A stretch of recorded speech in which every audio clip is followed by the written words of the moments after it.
So the Might E Bambino race, the GP plate final. We can say that Kane Langley has got pole position, but take a look at this. How close is this? 0.029 seconds between Kane's lap time of 59.35 and Ansel Murray's lap time of 59.38. 0.03 of a second.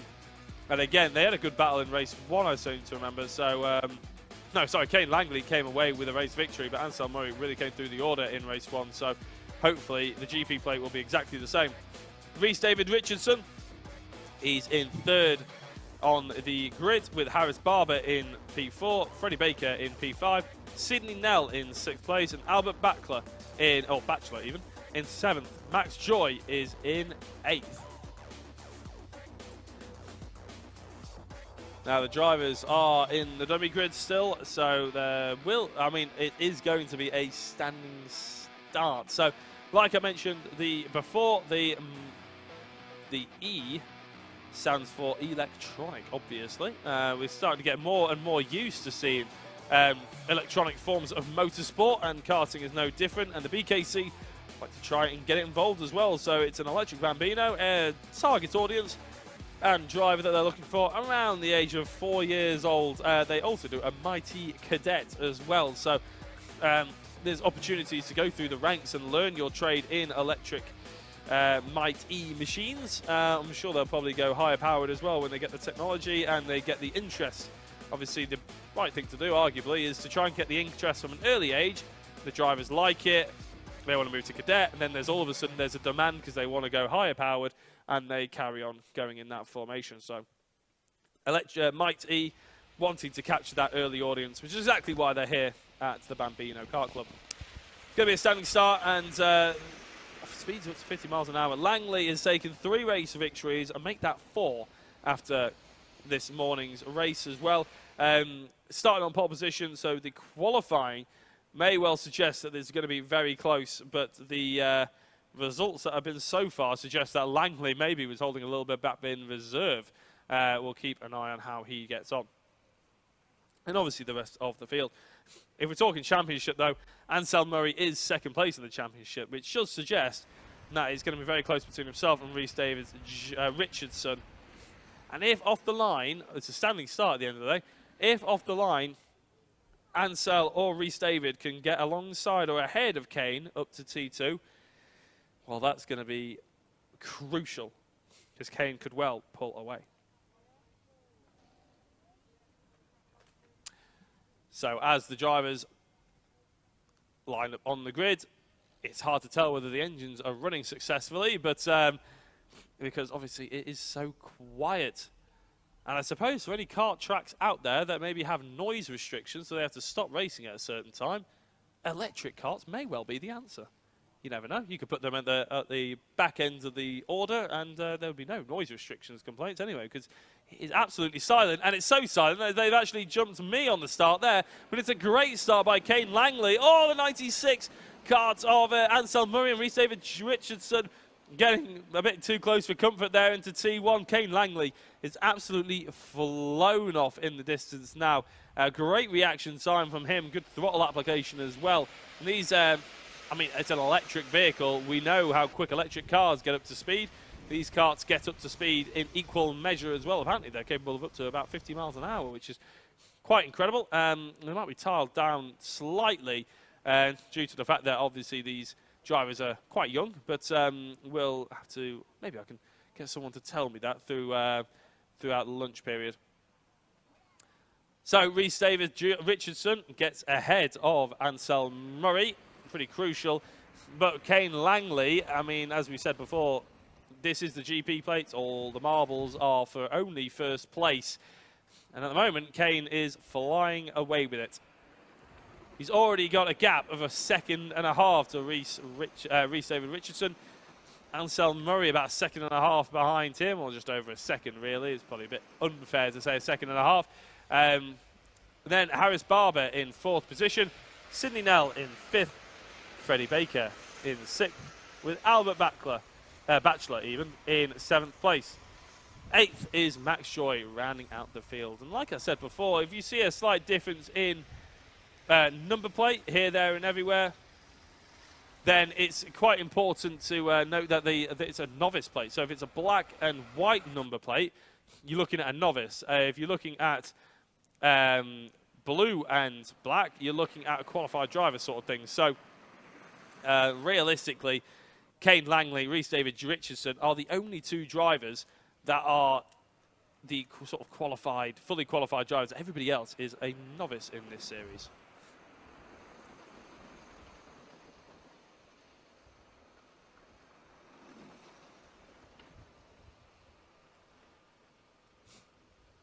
Looking at the rest of the field, then it is Richardson ahead of Murray, but for how much longer? I can tell you that Murray was actually the fastest lap of the race in that previous lap, so he's caught right back up to Rhys David Richardson, but you don't really need me to tell you that because you can visually see it in front of your eyes as well on the screens or in real life if you're listening to this over the tannoy.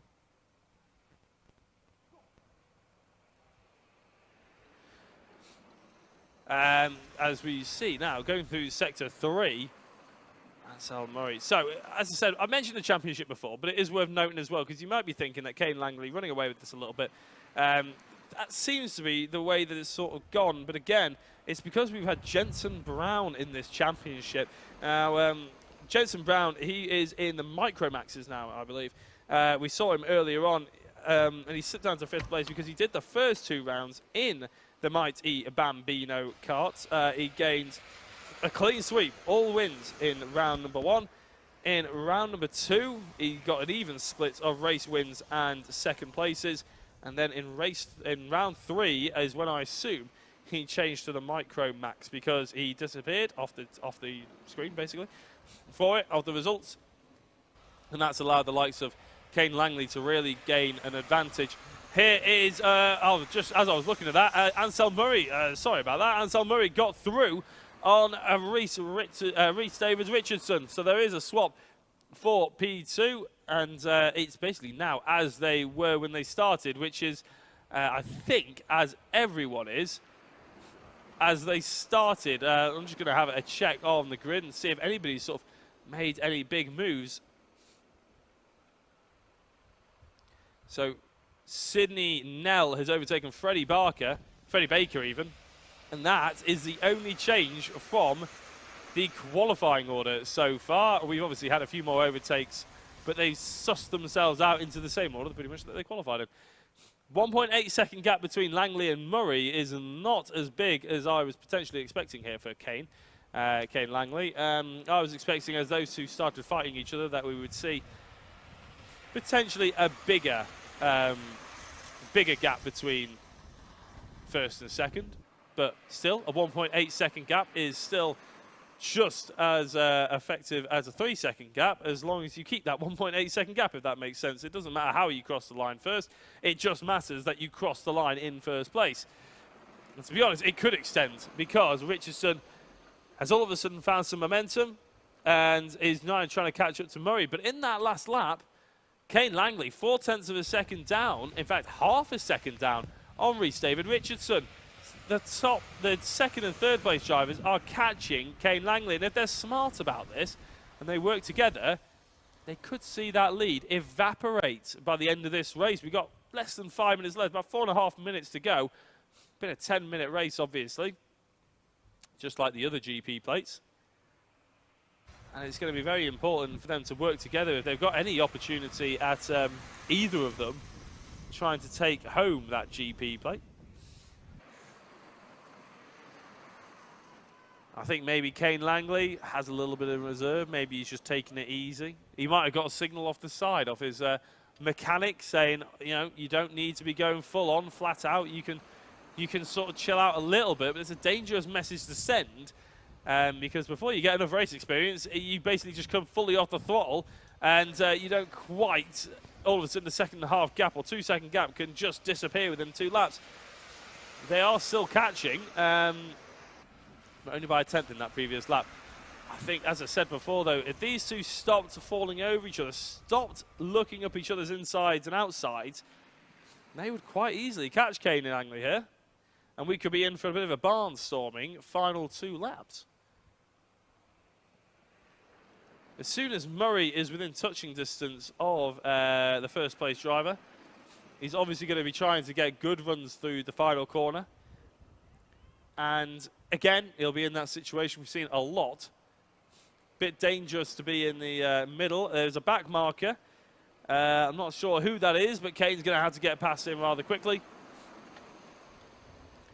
And he's still not past him. It's the 54 of Albert Batchelor. Now he's getting out of the way. He's looking at his mirrors now. He's sort of moving across slightly, and he is held up. He's held up Kane Langley, and that's allowed Murray to sail on through. Ansel Murray takes the race lead here. Kane Langley couldn't get past the back marker. It looked like the back marker was sort of slightly moving all over the place, and that has allowed Murray to all of a sudden take this race lead. 2.5 minutes to go. Langley needs to get his head down. Reese David Richardson again got caught behind Langley, didn't follow Murray through, but again, here are some more back markers. Sidney Nell, got him on the apex with a left-hander. That's going to really hurt a few drivers. And I think, if anything, it's hurt Langley again. He's been forced well wide, and Ansel Murray is absolutely flying here through the back markers. Reese David Richardson has just been hung out to dry there. That's really unfortunate for Richardson. In that last lap, put it this way, Ansel Murray was 2 seconds quicker than either of the drivers. Well, he was 2 seconds quicker than Kane Langley. He was 3 seconds quicker than Reese David Richardson. A massive margin of error there, and unfortunately it was because we were catching up with some back markers, which was a bit disappointing, because we'd like to see them obey the blue flags. But now Kane Langley has got his head down. He's got someone to chase rather than be chased. He's looking a little bit more fighty as Murray went very wide through that double left-hander. Luckily carried enough speed through the right, but there's opportunity here for Langley to get this race victory back under his belt and to try and get that GP plate. 1 minute and 15 seconds to go. Oh, that's a very different line there taken by Langley. Again, trying to psych out Murray, I feel. It's going towards the inside. That's going to ruin his run slightly. Is Langley going to have this? Was there a little bit of a point there by Murray? Is he telling him to go one way? No, it's just the camera angle. It's closing him off nicely. I don't think there's going to be any move, but with 50 seconds left to go, I think we may well have this lap plus 2 more. It's going to be difficult to guess realistically. I think we're going to get another couple of laps in here, unless they start fighting and hold each other up. We'll never know. I have to say, it is rather ominous not having the roar of, or the rumble, I should say, of 4 strokes, or the scream of 2 strokes in the background while commentating. It's quite eerie here in the northern countryside, but it's quite a refreshing sort of experience, to be honest. It's quite cool. I could get used to it, sort of thing. Murray leading the way then with 10 seconds left to go, which means he's going to have to do this for 2 more laps. We're now on to the penultimate lap of the race as the time it ticks down to 0. Langley is, to be fair to Murray, Langley is a fair distance away from him. Richardson has unfortunately been dropped rather substantially after that little quarrel, shall we say, with the back markers. That really was the catalyst to shake this order up. But to be fair to Ansel Murray, he was quicker than Langley. It just meant that he got the overtaking opportunity laps, like 3 or 4 laps before he probably would have done if it was just on pure pace. Again, different moves, different lines being taken by Langley and Murray. Murray trying to get towards the inside again. This is obviously the penultimate lap, not quite the final lap, so Langley, he just needs to focus on trying to get up to the back bumper. That's a nice line he's taking, keeping it to the right, setting up the last right-hander, the final corner here. Not flowing out too wide, but he's a lot closer than he was before.